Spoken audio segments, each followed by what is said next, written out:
And now welcome to the capital of the United States, Washington, D.C. President Obama welcomes you to his house. And there it is, the White House. Washington, D.C. is very much a city of memorials and monuments, and it's shaped like a cross. There's the White House there, the Washington Monument and the Jefferson Memorial here, the Lincoln Memorial, and this is called the National Mall, going right up to the Capitol Hill.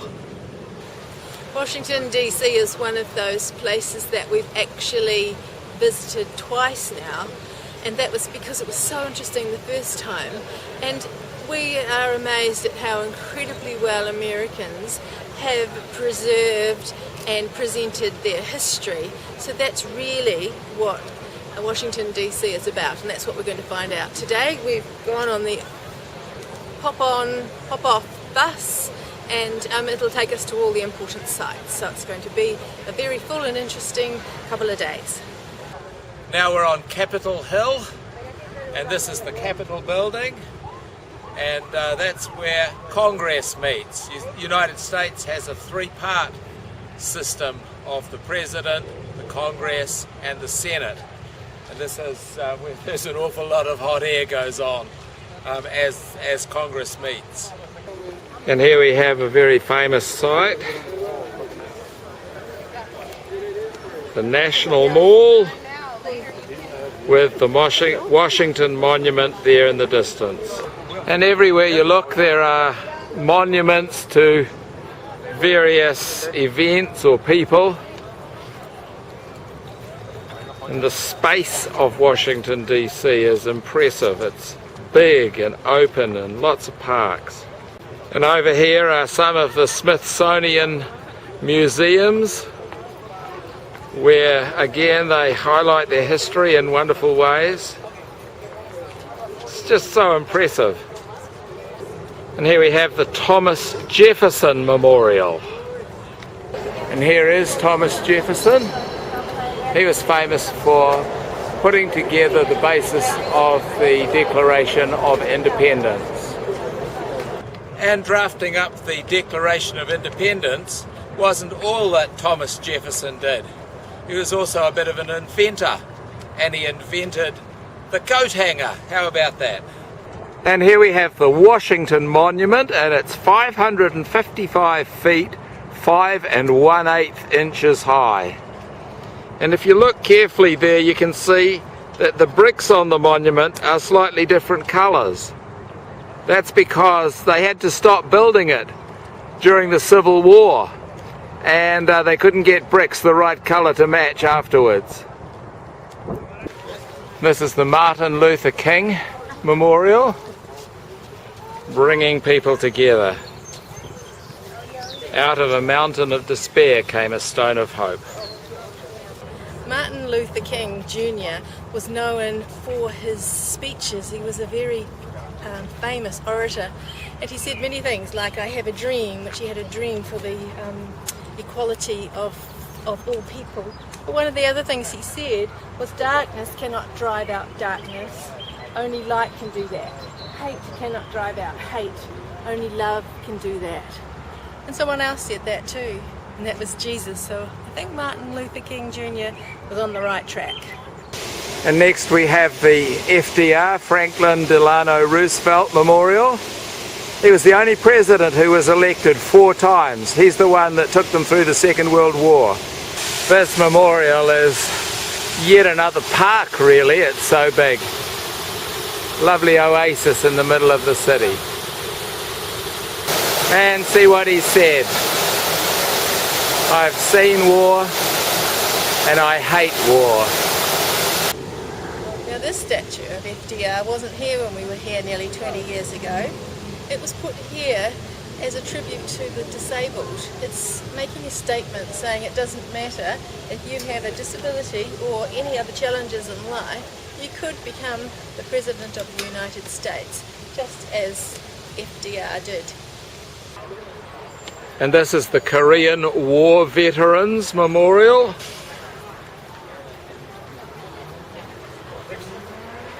And this one has this dark wall showing all those that gave their lives. These memorials make quite a dramatic statement, don't they?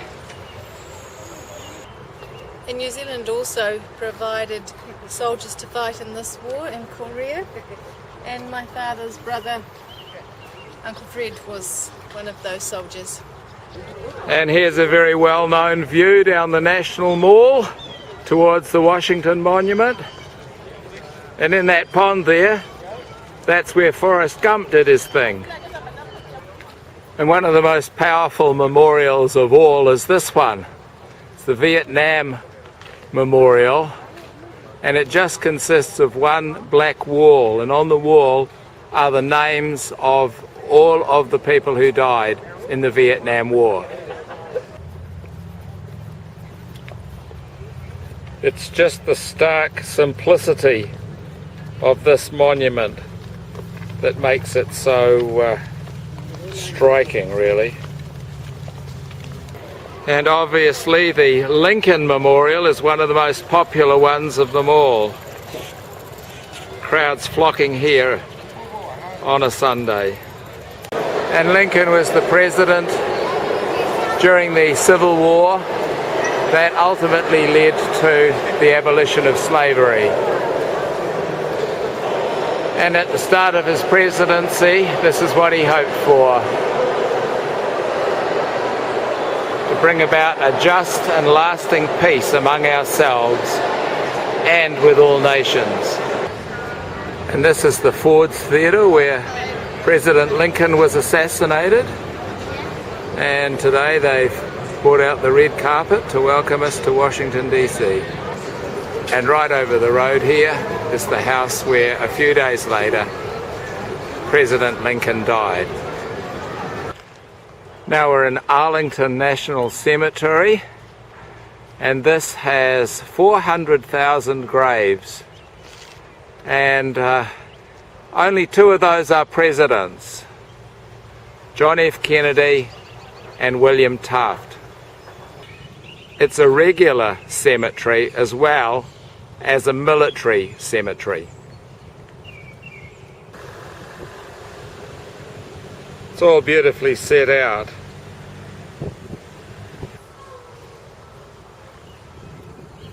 And there's Jewish graves here. They put the stones on as a sign of respect. And the Jews and the Christians are all buried together because they fought together.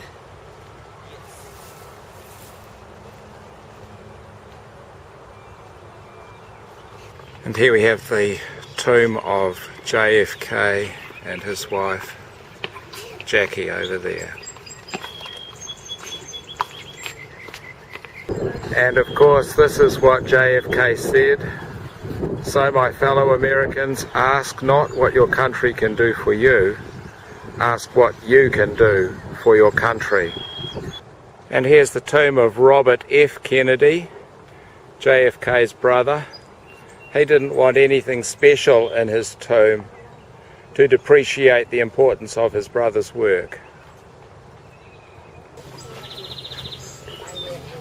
And similarly for Edward Kennedy.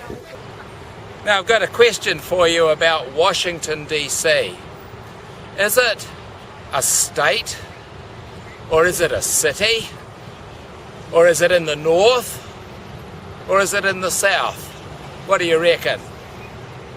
Well, actually, Washington DC isn't a city, and it isn't a state, it isn't a country, it's a district.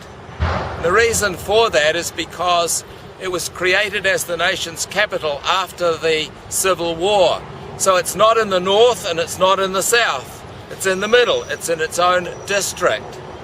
And they did that so that there wouldn't be uptightness between the north and the south, so that the nation's capital is neither in one or the other. And that's why it's Washington, D.C., District of Columbia. One of the things we noticed last time we were here was how many helicopters there were. They seem to be just everywhere. The Washington Monument was damaged by an earthquake in 2011. They've just opened it again, and you have to book years ahead to get a right up to the top so you can see the views of the city. And coming in close there, you can just see the difference where the rocks from before the Civil War and after the Civil War are different colours. The Smithsonian's are on both sides of the National Mall, lots of them. Over there is the Smithsonian Castle. It was the very first of the Smithsonian museums. Now there are Smithsonian museums for all sorts of things, including this one, the National Museum.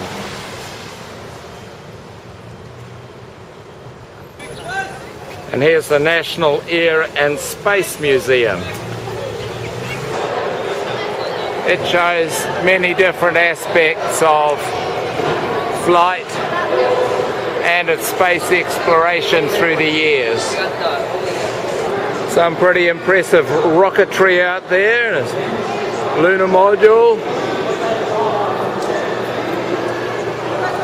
We've sure come a long way since our first attempts at flying, haven't we? And you can even touch a piece of the moon. What does it feel like? A piece of rock. Could be any rock. This is the National Cathedral. Took 88 years to build. The National Cathedral is the 6th largest cathedral in the world.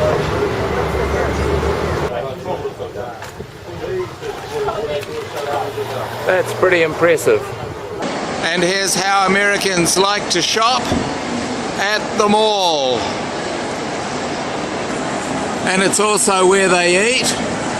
Often breakfast, lunch and dinner they eat out at places like this. No wonder there's a lot of obesity, eh? This is Pentagon City Shopping Mall, Washington, D.C. Folks, White House coming up. White House coming up. As we cross over this intersection, to the left you'll see the south lawn, south portico of the White House. That's where the president's helicopter lands. And all those lights down there. President Obama's having his lunch just up ahead of us. The Vice President had a big party at his place yesterday with the media and their families. We were speculating that the President on his way up there didn't want to have leftovers. And it's all set on the banks of the Potomac River. Washington Harbor, right inside. Washington Harbour. Americans certainly do a wonderful job of recording their history and then demonstrating it for all to see. There's nowhere else like Washington, D.C. where they've done that better. It really is a fantastic place with all these memorials and to have them preserved for generations to come. It's a wonderful thing that they've done.